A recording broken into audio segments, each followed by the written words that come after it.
જેટલો બીજાના દોષ જોવાનો આગ્રહ છે એવો પોતાના દોષ જોવાનો હોય.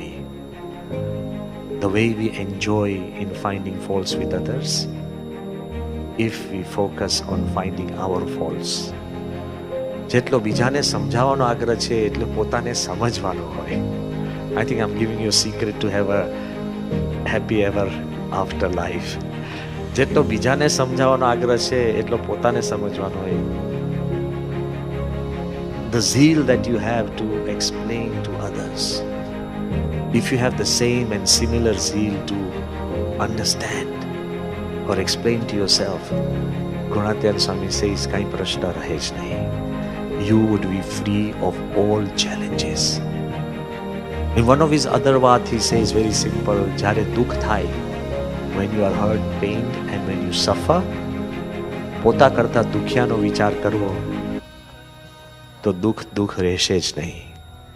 Whenever you are suffering, whenever you are miserable, whenever you feel hurt, whenever you are low, think of others who are in deeper or more dire situations and your pain will be relieved. You know, there's a saying in English, okay, I was in the blues because I had no shoes until I met a man in the street who had no feet.